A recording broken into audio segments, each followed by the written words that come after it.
మత్తయి సువార్త 11వ అధ్యాయము 20వ వచనం చదవండి. పిమ్మట ఏ ఏ పట్టణాలలో ఆయన విస్తారమైన అద్భుతములు చేసిన ఆ పట్టణముల వారు మారు మనసు పొందకపోవటం వలన ఆయన వారి నిట్లు గద్దింపసాగారు. ఇక్కడ యేసుక్రీస్తు వారు అద్భుతాలు చేస్తాడు అని రాయబడింది. చాలా గొప్ప అద్భుతాలు చేశాడు.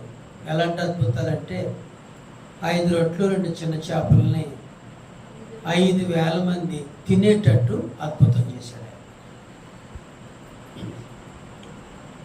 నీళ్లను ద్రాక్షారసముగా మార్చాడు. అద్భుతం అది. ఒట్టు నీళ్ళే కానీ ఆయన ద్రాక్షారసంగా మార్చేశాడు. ఎలాంటి ద్రాక్షారసం? మధురమైన ద్రాక్షారసముగా మార్చివేశాడు. అది ఆయన చేసినటువంటి గొప్ప అద్భుతం. ఇంకా ఏం చేసేవాడు? ఆయన స్వస్థతలు కూడా చేసేవాడు.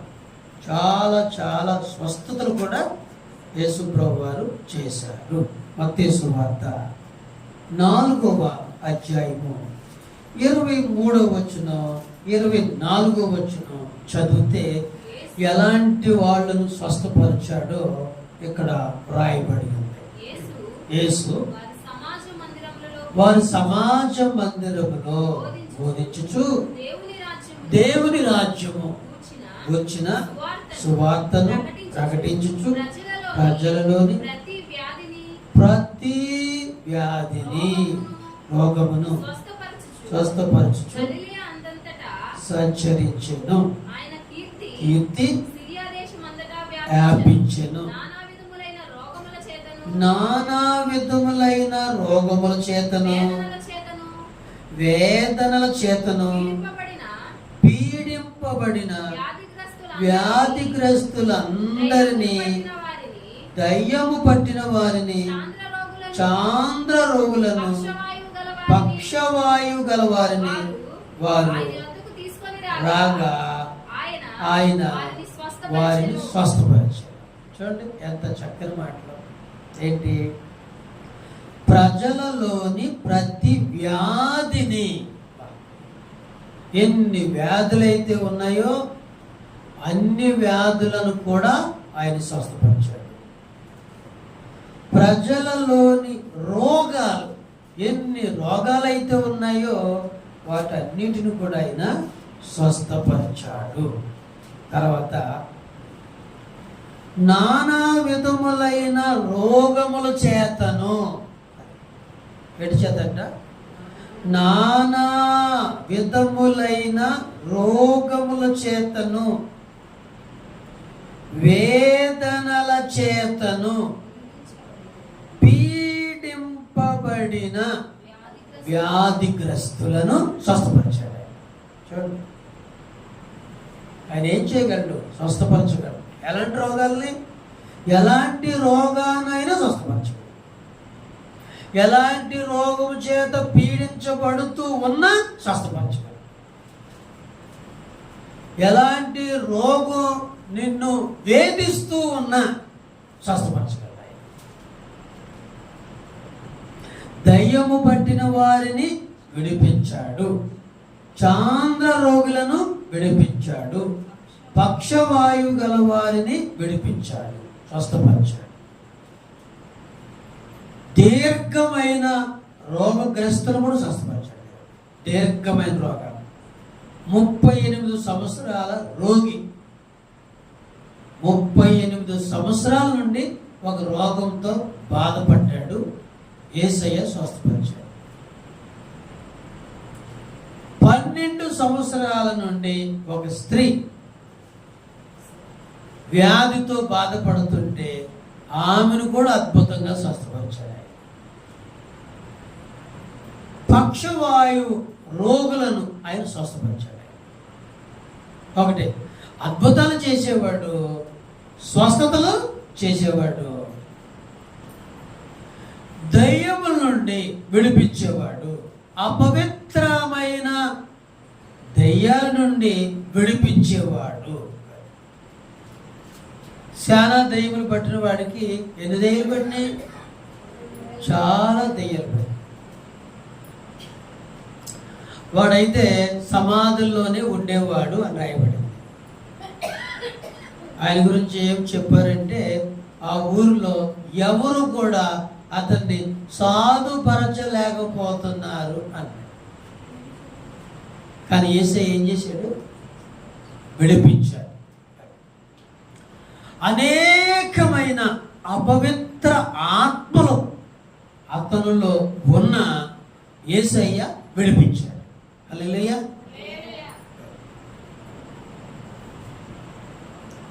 ఇలా చెబుతూ వెళ్తే యేసయ్యలో చాలా మేళ్ళు పొందగలం,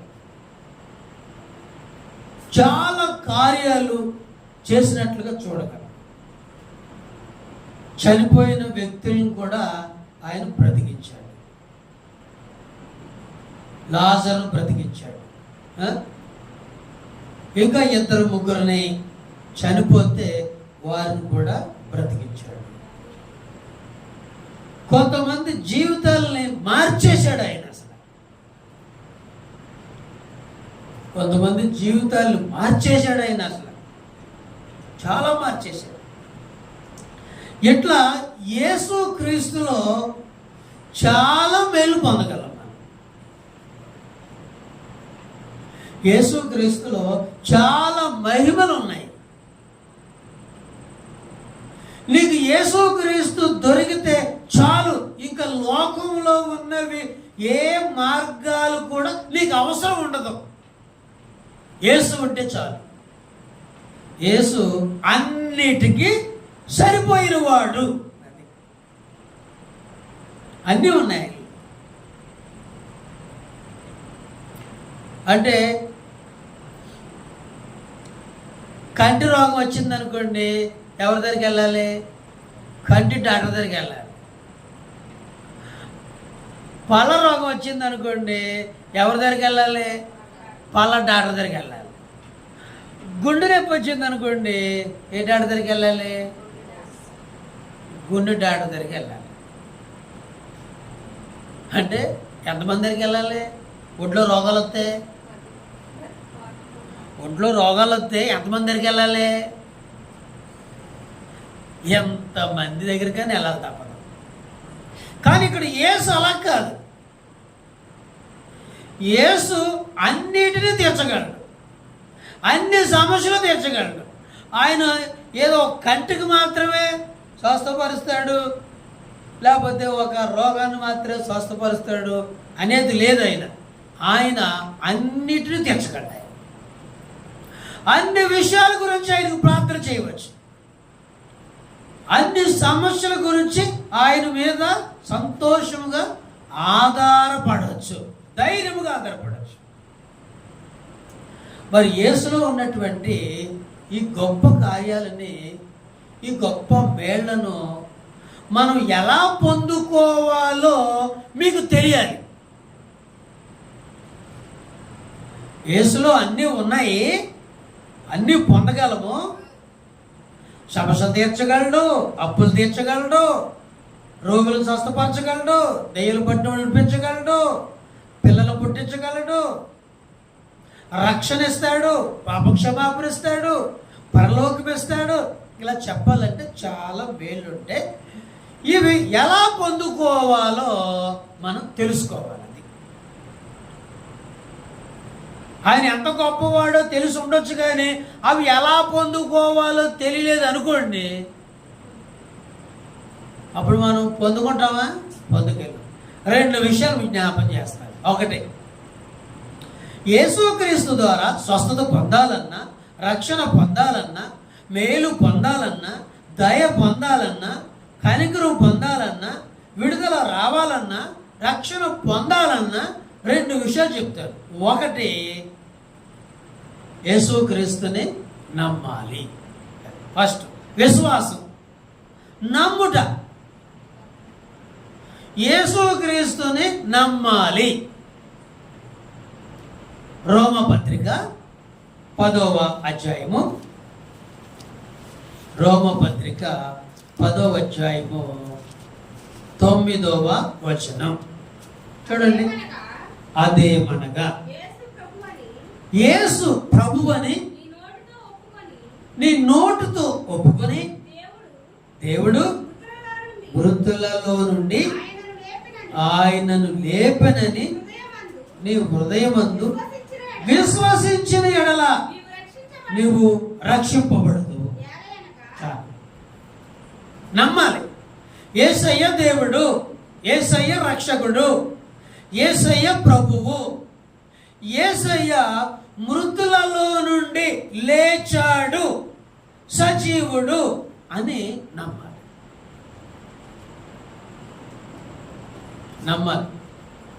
మార్కు సువార్త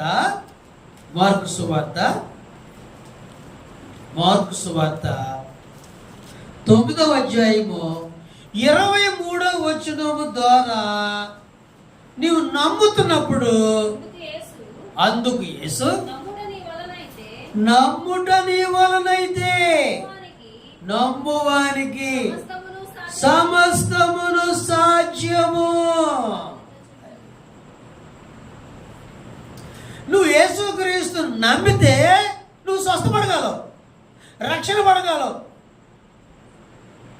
నమ్మితే మేలు పొందగలవు, నీకన్నీ సాధ్యమైపోతాయి. నువ్వు క్రీస్తు మీద నమ్మకంతో విశ్వాసంతో సాగుతున్నప్పుడు నీ ఇంట్లో, నీ జీవితంలో, నీ కుటుంబంలో ఎలాంటి సమస్యలు ఉన్నా వాటిని జయిస్తావు. అవన్నీ నీకు సాధ్యమైపోతాయి, అసాధ్యం ఉండదు. నమ్మాలి. అందుకే యేసుక్రీస్తు వారు ఒక గ్రుడ్డివాడు ఆయన దగ్గరికి వస్తే నమ్ముచున్నావా అన్నాడు. ఏమని? నేను నీకు చూపునిస్తానని నమ్ముచున్నావా అన్నాడు. నమ్ముచున్నానయ్యా అన్నాడు. అప్పుడు అతనికి 2 కళ్ళు ప్రసాదించాడు. నమ్మాలి.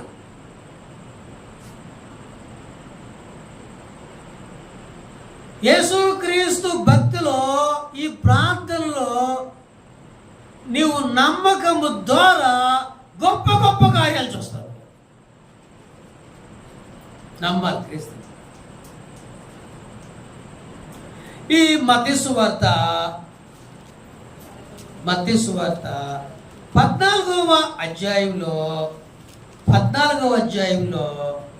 31వ వచనాన్ని గమనిస్తే వెంటనే యేసు చేయి చాచి పట్టుకొని అల్ప విశ్వాసి ఎందుకు సందేహపడుతుంది? పేతురుకి ఏముంది? అల్ప విశ్వాసం ఉన్నది. అంటే ముందేమో యేసు ప్రభు నమ్మాడు. నమ్మినప్పుడు నీటి మీద నడిచాడు. దగ్గరికి వెళ్ళినాక అపనమ్మకం పుట్టింది. ఏమని? ఆయన ఒకవేళ యేసు కాడేమో, ఒకవేళ దెయ్యం అయితే, ఒకవేళ భూతం అయితే నేను దగ్గరికి వెళ్ళగానే నన్ను పట్టుకుంటుందేమో అని అల్ప విశ్వాసం వచ్చింది. అప్పుడు పేతురు ఏమైపోయాడు? మునిగిపోసాగాడు. అని ఈ మాట గుర్తుపెట్టుకోవాలి. యేసునందు విశ్వాసము లేకపోతే నీవు మునిగిపోవటం ఖాయం. దేంట్లో మునిగిపోతావు. నువ్వు యేసునందు విశ్వాసముతో ఉంటే నడుస్తావు. అల్ప విశ్వాసి అన్నాడు. అంటే చాలా మంది విశ్వాసులు ఎలా ఉంటారని? అల్ప విశ్వాసం. కొంచెం నమ్ముతారు, మరి కొంచెం నమ్మరు. కొన్ని నమ్మకాలు లోకం మీద పెట్టుకుంటారు, కొంత నమ్మకం ఏమో యేసయ్య మీద పెట్టుకుంటారు. ఈ నమ్మకాలన్నీ ఎప్పుడు బయటపడతాయంటే ఎవరైనా చచ్చిపోయినప్పుడు, ఎవరింట్లో పెళ్ళిళ్ళు జరుగుతున్నప్పుడు, లేకపోతే ఎవరికైనా అనారోగ్యాలు కలిగినప్పుడు, మాటికి ఇళ్లలోకి ఏమైనా రోగాలు వస్తూ ఉన్నాయనుకోండి, అప్పుడు నమ్మకాలు ఏమవుతుంటాయి? దిష్టి తగిలిందేమో, కొంచెం దిష్టి తీసుకోవే, లేకపోతే నీకు ఎవరో శాతపడి చేశారేమో, ఒకరి తర్వాత ఒకరికి మరి ఈ జ్వరాలు, ఈ బలహీనతలు అనుకొని నమ్మకం, యేసయ్య మీద నమ్మకం పోయి ఇలాంటి నమ్మకాలలోనికి వెళ్ళిపోతాం. అప్పుడు ఏమవుద్ది? మునిగిపోతాం. అంటే మునిగిపోతాం. నువ్వు నిలబడేది యేసయ్య మీద నమ్మకము ద్వారా నిలబడతావు. ఏ వ్యక్తి అయినా సరే యేసయ్య నమ్మకము ద్వారా, ఆయన మీద నమ్మకం పెట్టటము ద్వారా ఒక మనిషి నిలబడతాడు పడిపోకుండా. ఒక మనిషి నిలబడతాడు పడిపోకుండా. అందుకే పేతురుతో అన్నాడు, అల్ప విశ్వాసి ఎందుకు సందేహపడుతుంది? ఏమొచ్చింది? సందేహం వచ్చింది.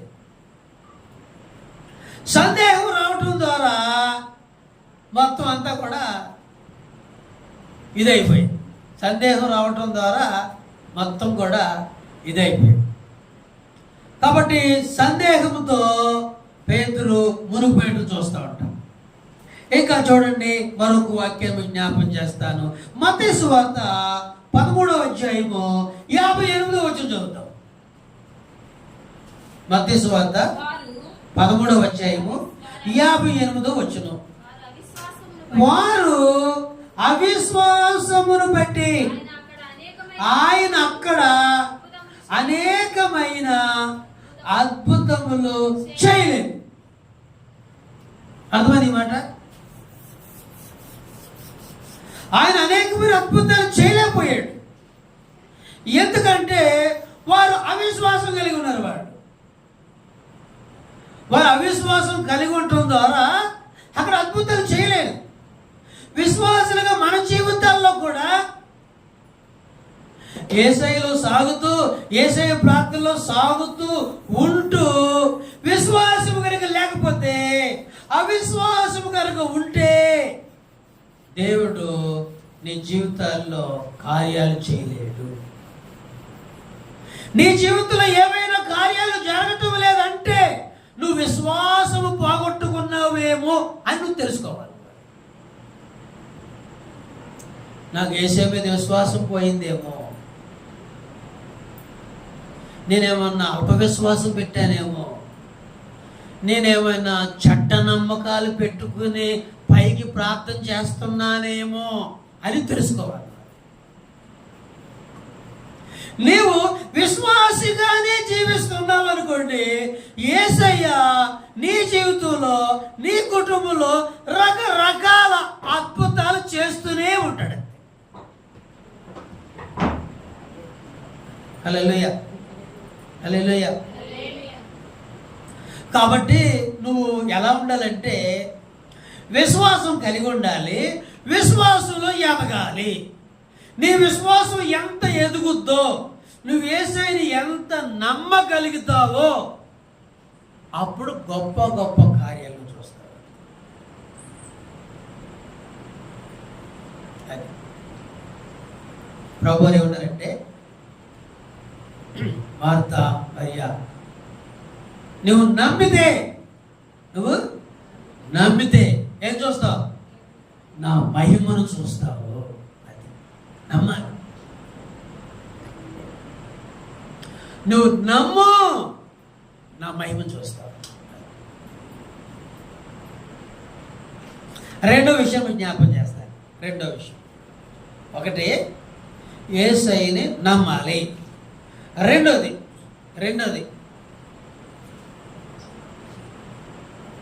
మన ప్రతి పాపాన్ని యేసయ్య దగ్గర ఒప్పుకోవాలి. ఇది బాగా గుర్తుపెట్టుకోవాలి. రక్షణ పొందనప్పుడు ఎన్ని పాపాలు చేస్తున్నా, తప్పులు చేస్తూ ఉంటున్నా, దేవుడు దయ చూపించి, కనికరం చూపించి నీకు సహాయం చేయటమో, నీకు మేలు చేయటమో చేస్తాడు. రక్షణ పొందిన తర్వాత నువ్వు పాపాలు చేస్తే దేవుని సహాయం రాదు. అది లెక్క. నువ్వు రక్షణ పొందిన తర్వాత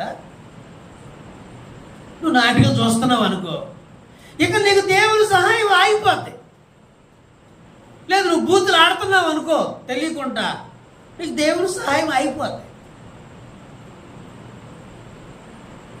లేకపోతే నువ్వు ఎవరితోనైనా మాట్లాడకుండా విరోధంతో, శత్రుత్వంతో నువ్వు కలిగి ఉండి ప్రార్థన చేసుకుంటూ ఉన్నావు అనుకోండి, అప్పుడు నీ ప్రార్థనకు జవాబులు రాకుండా ఆగిపోతాయి. మరి ఏం చేయాలి? పాపాన్ని సరి చేసుకోవాలి. నీ పాపమేదో నీకు తెలియాలి. నువ్వు దేవుని వ్యతిరేకంగా ఏం చేస్తున్నావో నీకు తెలియాలి. నీకు దేవునికి ఏమి అడ్డు వస్తుందో నీకు తెలియాలి. తెలియకపోతే అసలు అర్థం కాదు. తెలియాలి. ఎందుకు నా ప్రార్థన ఆలకించట్లేదు, ఎందుకు దేవుడు నాకు అద్భుతం చేయట్లేదు, ఎందుకు నన్ను స్వస్థపరచట్లేదు, ఎందుకు ఒక కార్యం చేయట్లేదు, ఎందుకు దేవుడు నా పట్ల కార్యాలు చేయట్లేదు అనుకుంటే నేను ఏ తప్పు చేశానా అని నువ్వు గ్రహించుకోవాలి.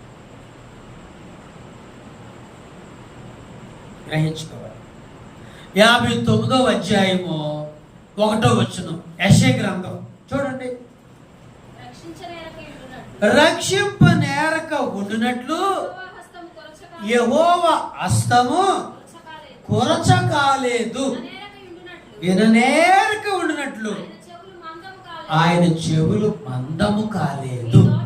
మీ దోషములు మీకును మీ దేవునికి అడ్డుగా వచ్చాను. ఇది గుర్తుపెట్టుకోవాలి.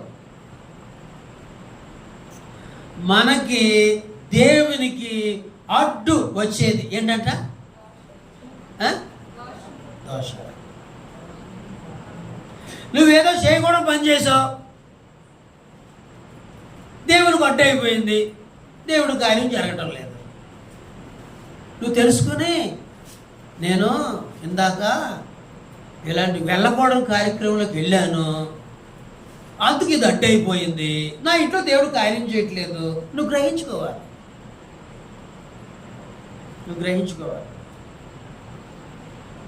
అరే నేను ఇందాక కబుక్కు బూతు మాట్లాడేశానే, మరి ఈ బూతు మాటలు నాకు దేవునికి అడ్డొస్తాయేమో నువ్వు తెలుసుకోవాలి.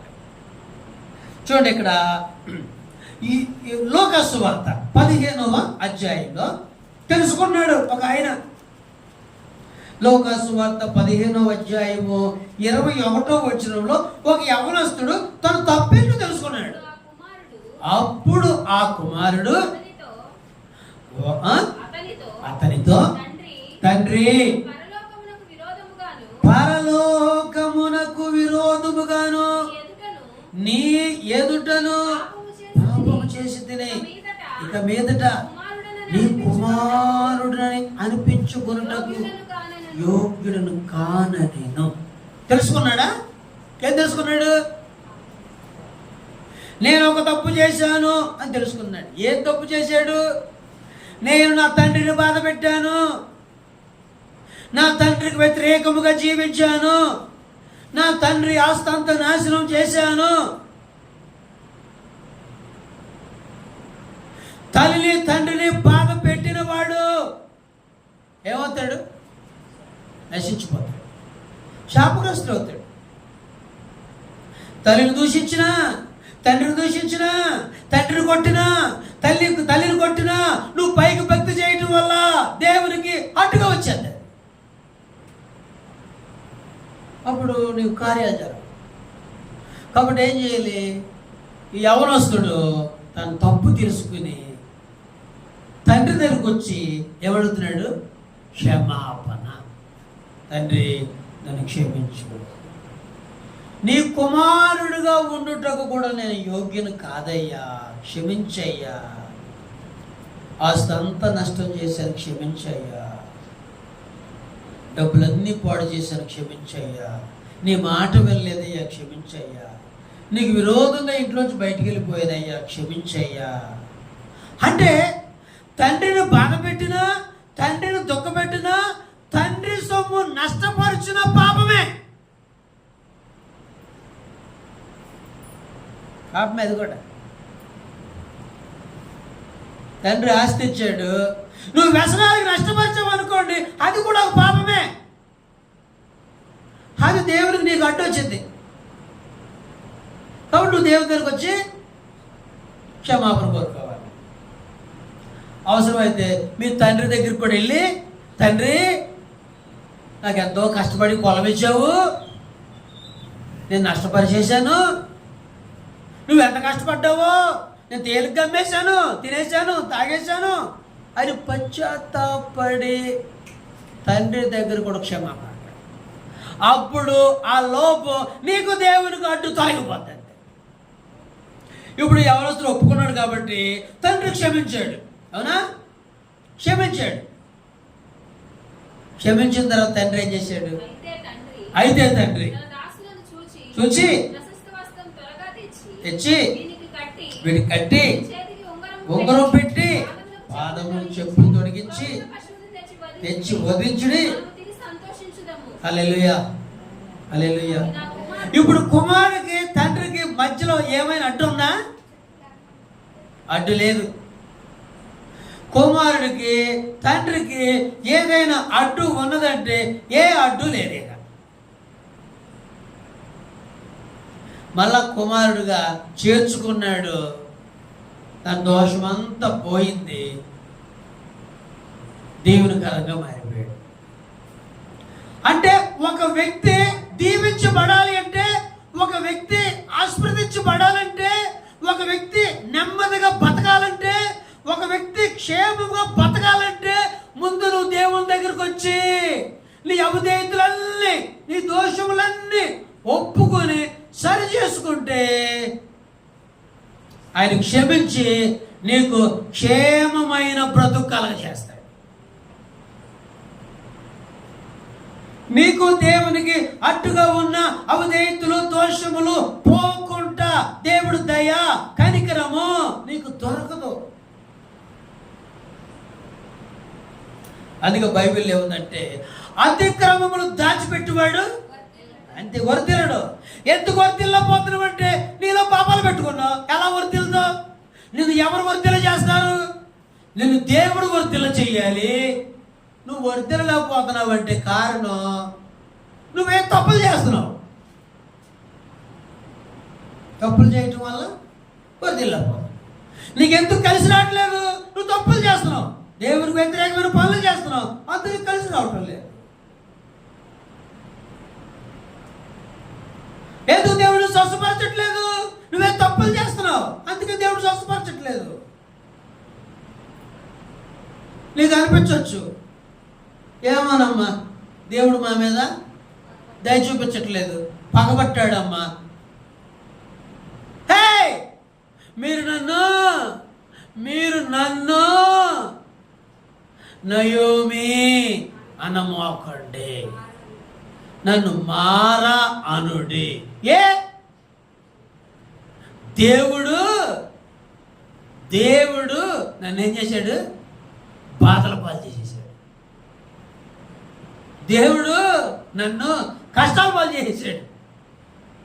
అందా?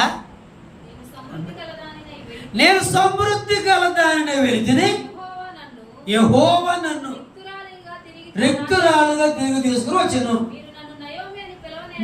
మీరు నన్ను నయోమి అని పిలవనేలా? యెహోవా నా మీద. అంటే కోపం దేవుడి మీద, కష్టం వస్తే కోపం ఎవరి మీద? దేవుడి మీద. రోగం వస్తే బాధ ఎవరి మీద? దేవుడి మీద. నువ్వు ఆరోగ్యంగా ఉన్నప్పుడు, బాగున్నప్పుడు ఏమన్నా దేవుడు తలంచావా? దేవుడి దగ్గరికి వచ్చావా? నీ కాళ్ళు అడిపోతే ఏం దేవుడు నా కాళ్ళు పడిపెట్లు చేశాడు అంటున్నావే, కాళ్ళు ఉన్నప్పుడు దేవుడి దగ్గరికి వచ్చావా? మరి తప్పేది దేవుడిదా మనుషులదా? మనుషులదే.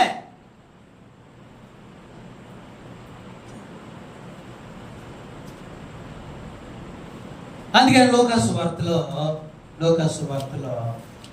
చూడండి, లోకాసు వార్తలో ఒక అద్భుతమైన స్త్రీ 7వ అధ్యాయంలో